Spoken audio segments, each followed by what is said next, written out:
dance is so perfect, we almost forget the dancer. But there can be no dance without a dancer.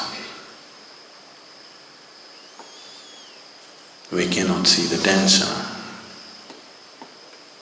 because our vision, our attention becomes so surface-oriented. To identify the dancer in the dance, either you must get immersed in the dance, that you also become the dance, that you are not a spectator, you are it. Then you know the dancer by experience, you're touched by it.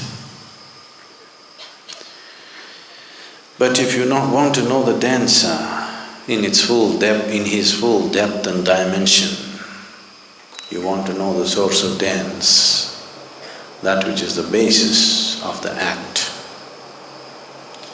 then you must be able to pay absolute attention.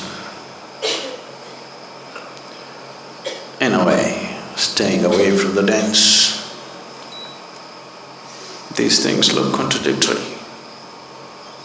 On one level I am saying you must plunge into the dance. Another level I am saying you must be able to watch the dance with utmost intensity.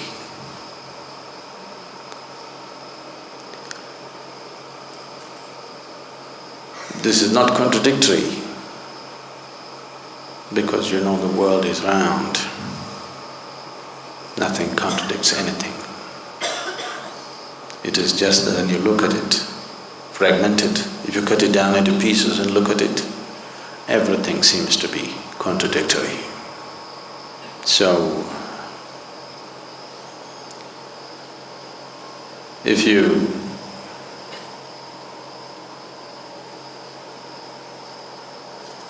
are here totally involved in the dance, totally involved in the act itself,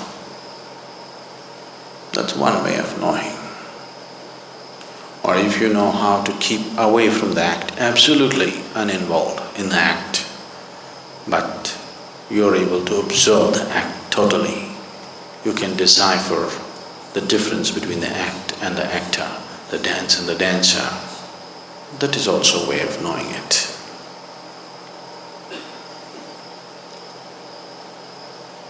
The second takes much more awareness, sharpness, intensity, maybe training too. So it's easier to become part of the dance slowly as the rhythm picks up. As you get sucked into it, you suck deeper and deeper into it. One day you don't know which is you and which is the dance. Once you are a part of the dance, you cannot miss the presence of the dancer. It is just that we're inventing obstructions, hurdles and barriers where they don't exist.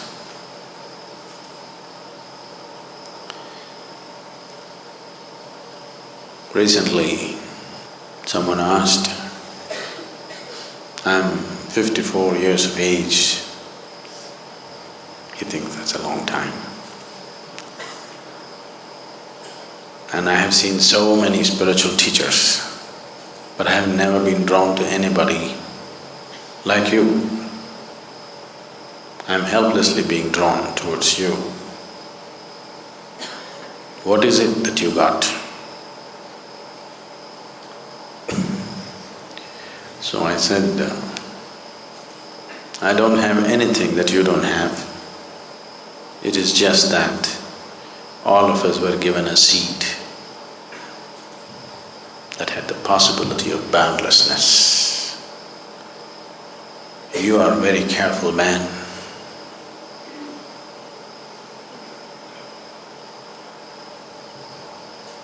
You are very careful and good, so you preserve the seed. I destroyed the seed and made it into a tree. If you want to make a seed into a tree, the seed has to go. If you nurture the seed, it will become a tree. If you keep seed as a seed and walk around, it's stupid actually. But it is not. Preserving yourself is considered smart. Allowing yourself to be demolished, to destroy the limited possibility of what an individual person is not considered smart. To be exclusive and to be preserved is considered smart. So after all, you are a smart man. So smart, you even conned life. Too smart. So once you become like this, there is no possibility of you being part of any act. You can neither be aware and just watch it, because that takes a different kind of dispassion, nor can you jump into it and become a part of it.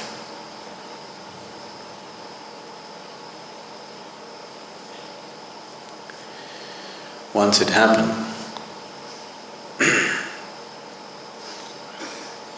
Abe Maxwell met a painter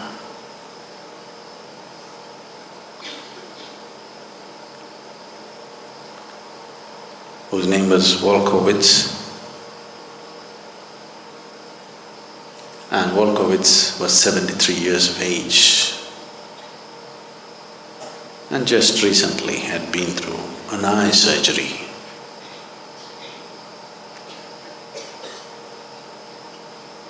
So he said, "You've just been through an eye surgery. How's your vision? Is it good enough to paint? Can you continue to be a painter? Without sharp vision, this is difficult." So Wolkowitz said, "I think I can paint. In case I find my vision fails and I cannot paint, I will become a critic."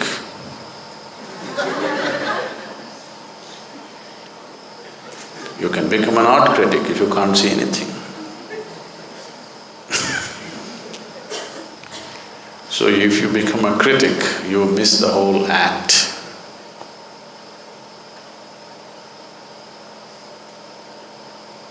Either you be a painter or you be a lover of art. If you're a critic, you miss the whole point. You'll know neither this nor that. But this keeps happening all the time. Self-appointed critics simply waste their lives. I forget his name.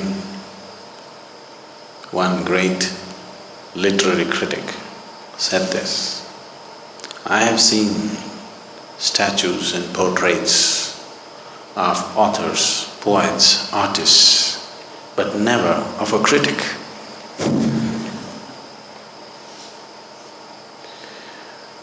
Because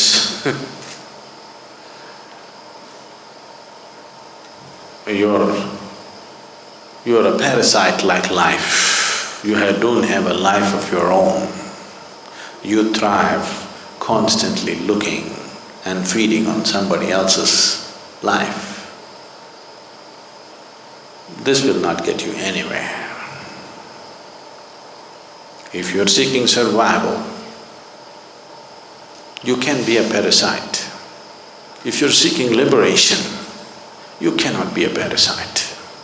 A child sucks upon her mother's breast, but you don't call a babe a parasite. That is okay.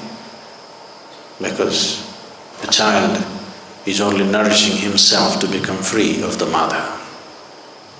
A parasite is never intending to become free.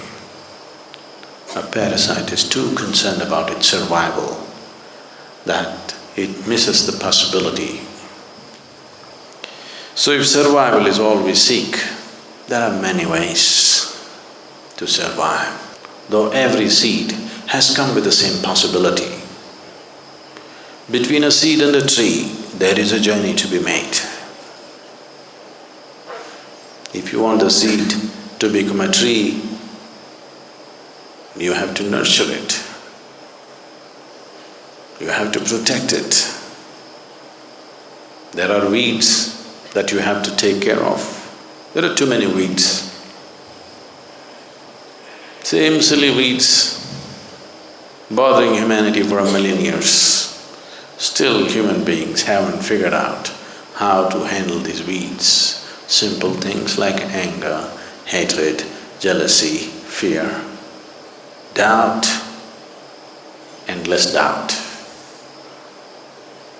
The same silly weeds have lasted too long because weeds don't need any nurturing. Weeds don't need any protection. Weeds don't need any cultivation, they just grow. But if you want a sacred seed to sprout and prosper, you have to weed the place, cultivate the land, manure it, and you have to make sure enough water and sunlight finds its way. If you're afraid of the harshness of the sunlight and avoid it, you will also avoid the life-nourishing warmth of the sunlight. In your enslavement to the instinct of self-preservation, you would like to avoid the sunlight, go stand in a shade, but you will miss the warmth of the life-nourishing light too. That which is the basis of life is also that which ends life. That which burns also bakes. If you are a good cook, you bake. If you are a bad one, you burn.